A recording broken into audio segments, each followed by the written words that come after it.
عزیز طلباء جماعت ہشتم، ہم آپ کی خدمت میں خورشید اردو ادب چینل کی طرف سے حاضر ہیں۔ آج ہم آپ کی خدمت میں علامہ اقبال کی لکھی ہوئی نظم شکوہ کی مشق حل کریں گے، جو کہ صفحہ نمبر 19 پر ہے۔ اس نظم میں سب سے پہلے سوال نمبر 1 ہے ذخیرہ الفاظ۔ آئیے ان الفاظ کے معنی نوٹ کرتے ہیں۔ سب سے پہلے ہے ضیاں کار۔ ضیاں کار کا مطلب ہے نقصان اٹھانے والا۔ سود فراموش، فائدہ بھلا دینے والا۔ سود فراموش، فائدہ بھلا دینے والا۔ فکر فردا، مستقبل کی فکر۔ فکر فردا، مستقبل کی فکر۔ غم دوش، غلطی پر شرمندگی۔ غم دوش، غلطی پر شرمندگی۔ نالے، فریاد یا آہوزاری۔ ہمت گوش، بہت توجہ سے سننا۔ ہمت گوش، بہت توجہ سے سننا۔ ہم نوا، ہم آواز۔ ہم نوا، ہم آواز۔ جرت آموز، حوصلہ دلانے والا۔ جرت آموز، حوصلہ دلانے والا۔ تاب سخن، کلام کی طاقت۔ تاب سخن، کلام کی طاقت۔ خاکم بدہن، میرے منہ میں خاک۔ خاکم بدہن، میرے منہ میں خاک۔ خوگر عادی۔ خوگر عادی، پیکر محسوس یعنی انسانی جسم۔ پیکر محسوس، انسانی جسم۔ قبلہ رو، قبلے کی طرف یا قبلے کی جانب۔ قبلہ رو، قبلے کی طرف یا قبلے کی جانب۔ زمیں بوس، زمین کو بوسہ دینا یا سجدہ کرنا۔ زمیں بوس، زمین کو بوسہ دینا یا سجدہ کرنا۔ آگے ہے بندہ نواز، مالک یا مختار۔ بندہ نواز، مالک یا مختار۔ سوال نمبر 2 ہے تشریح۔ نظم شکوہ کے دوسرے بند کے پہلے 4 مصروں میں اسلام آنے سے پہلے دنیا کی حالت کا تذکرہ ہے۔ ان مصروں کی تشریح کیجیے۔ تو آئیے میں بند پڑھتا ہوں، آپ سن لیجیے۔ ہم سے پہلے تھا عجب تیرے جہاں کا منظر۔ ہم سے پہلے تھا عجب تیرے جہاں کا منظر۔ کہیں مسجود تھے پتھر، کہیں معبود شجر۔ ہم سے پہلے تھا عجب تیرے جہاں کا منظر۔ کہیں مسجود تھے پتھر، کہیں معبود شجر۔ خوگرے پیکرے محسوس تھی انسان کی نظر۔ خوگرے پیکرے محسوس تھی انسان کی نظر۔ مانتا پھر کوئی اندیکھے خدا کو کیوں کر۔ تجھ کو معلوم ہے لیتا تھا کوئی نام تیرا۔ تجھ کو معلوم ہے لیتا تھا کوئی نام تیرا۔ قوت بازوِ مسلم نے کیا کام تیرا۔ قوت بازوِ مسلم نے کیا کام تیرا۔ اب ان 4 مصروں کے بارے میں جو سوال کیا گیا ہے ان کا جواب تلاش کرنے کی کوشش کرتے ہیں۔ آئیے نوٹ کریں۔ امید ہے آپ نے اپنے کاپی، پینسل اور کتاب اپنے پاس رکھی ہوگی۔ جیسے جیسے میں بیان کر رہا ہوں آپ نوٹ کرتے جائیں تاکہ آپ مکمل طور پر اس نظم کے بارے میں جان سکیں۔ تو علامہ اقبال نے اس بند میں اللہ تعالیٰ کے حضور یہ بند انسان شکوے کے انداز میں علامہ اقبال نے لکھا ہے کہ مسلمانوں کے آباء و اجداد کے کارنامے بیان کیے گئے ہیں، اور بیان کرتے ہوئے آپ نے اسلام سے پہلے کا ذکر بھی کیا ہے کہ حضرت صلی اللہ علیہ وسلم کی دنیا میں آمد سے پہلے عرب میں جہالت کا دورہ تھا۔ جہالت تھی، کفر تھا، شرک تھا۔ لوگ مختلف قسم کی برائیوں میں گھرے ہوئے تھے، اور کوئی پتھروں کی پوجا کرتا تھا، کوئی درختوں کو اپنا خدا مانتا تھا، اور جو انسان کی نگاہ ہے، اس انسان کی جو نظر ہے، صرف اس معبود کو نعوذ باللہ خدا ماننے کی عادی ہو چکی تھی، جسے وہ اپنے حواس سے محسوس کر سکے، جسے وہ دیکھ سکے، جسے وہ پرکھ سکے، جسے وہ محسوس کر سکے. یعنی جیسے پتھر ہے، درخت ہے، اس کو دیکھ کے وہ عبادت کیا کرتے تھے، یعنی وہ نظر آنے والی چیزوں کی عبادت کرتے تھے، اور وہ غیب پر ان کا کوئی ایمان نہیں تھا، اور اللہ تعالیٰ پر ان کا کوئی ایمان نہیں تھا، اور وہ اس جہالت کی تاریکی میں، اس گمراہی کے دور میں ایک ایسے خدا کا تصور واضح کرنا، ان کو اس پر یقین دلانا بہت مشکل تھا. یعنی ان لوگوں کو یہ بات سمجھانا کہ خدا تعالیٰ ایک ہے، وہ ہر چیز پہ قدرت رکھتا ہے، اس پر یقین رکھنا بہت ہی مشکل امر تھا.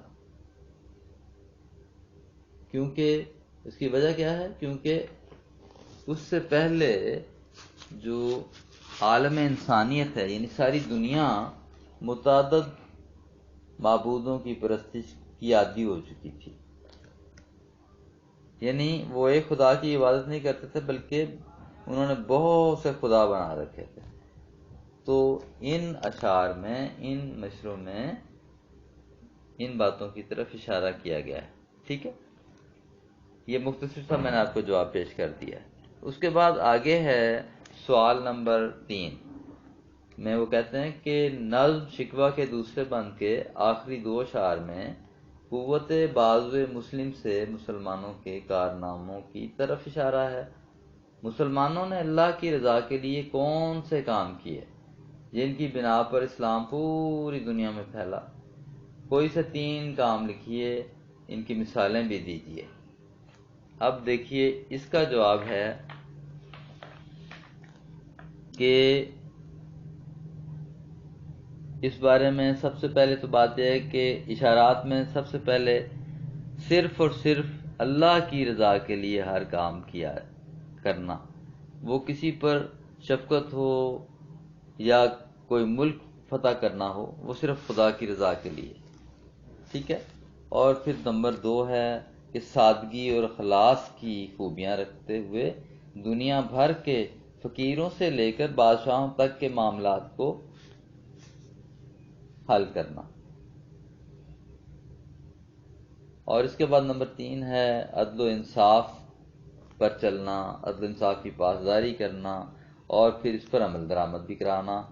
یعنی عدل قائم کرنا، انصاف قائم کرنا، اور اس پر عمل درآمد بھی کروانا. خواہ وہ مسلمانوں کے معاملات ہوں، امیروں کے ہوں، غریبوں کے ہوں، کسی قسم کے بھی معاملات ہوں، ان پر فیصلے عدل و انصاف پر مبنی ہونے چاہیے. ٹھیک ہے. اب مثالیں ان میں آپ دیکھیں پیش کر، اگر آپ نے کرنی ہے تو اس میں کیا ہے کہ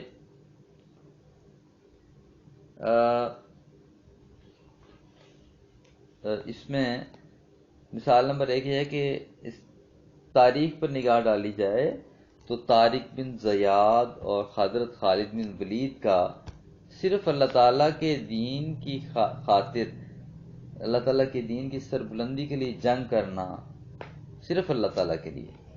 ٹھیک ہے نا، یہ بھی اس کی طرف اشارہ کرتا ہے.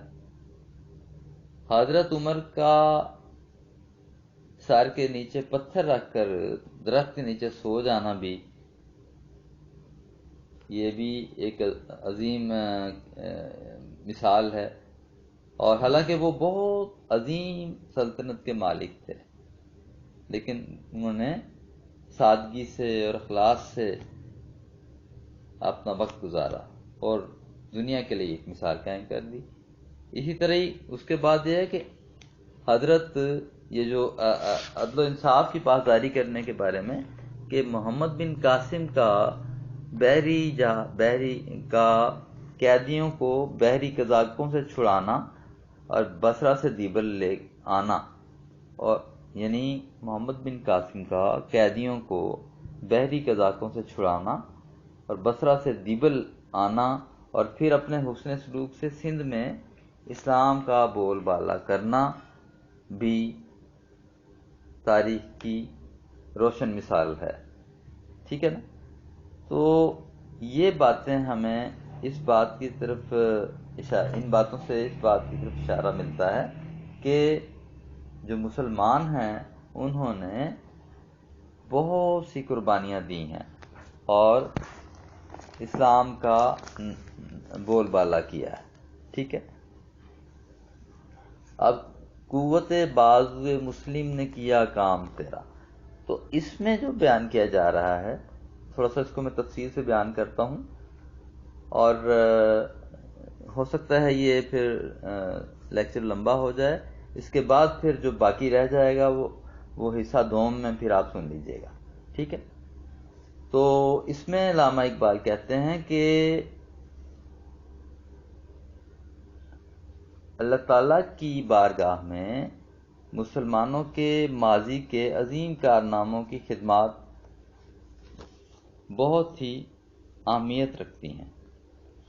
ہم مسلمانوں سے پہلے تیری دنیا، یعنی اللہ تعالیٰ سے مخاطب ہو کے کہہ رہے ہیں کہ تیری دنیا کی عجیب و غریب حالت تھی، ہر طرف جہالت تھی، کفر تھا، شرک کا دور درا تھا، اور لوگ توحید کی تعلیم بھی بھول چکے تھے، اور انہوں نے وہ جو لوگ تھے وہ جھوٹے فرضی اور مصنوعی معبودوں کی عبادت کیا کرتے تھے. کہیں انسان پتھر کے بنے ہوئے بتوں کی پوجا کر رہا ہے، ان کو سجدے کر رہا ہے، کہیں درختوں کی پوجا کر رہا ہے. ٹھیک ہے. اور یعنی خدا کا تصور نہ تھا، اور انسان کی جو نظر ہے عبادت کے لیے کسی ٹھوس مادی جسم کی عادی ہو چکی تھی. یعنی جو نظر آنے والا ہو، وہ صرف اس ہستی کی عبادت کرتا تھا جو محسوس، ٹھوس اور نظر آنے والی ہو. ایسی حالت میں انسان پھر ایسے خدا پر کیسے ایمان لے آتا، کس طرح اس کو تسلیم کرتا جو نظروں سے اوجھل ہے، جو نظر نہیں آتا.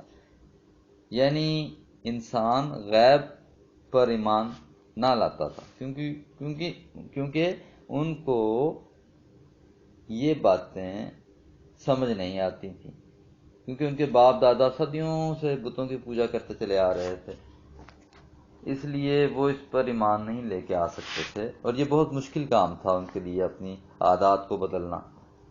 یہ مسلمان ہی تھا. مسلمانوں نے کیا کیا؟ وہ اللہ تعالیٰ سے مخاطب ہو کر کہہ رہے ہیں کہ اے خدا، مسلمان ہی تھے جنہوں نے تجھ پر ایمان لانے میں سبقت کی، جو بغیر دیکھے خدا پر ایمان لے آئے، دنیا میں اسی خالق توحید کو عام کیا، اور دنیا میں سب سے پہلے مسلمان ہی تجھ پر ایمان لے کے آئے. ٹھیک ہے.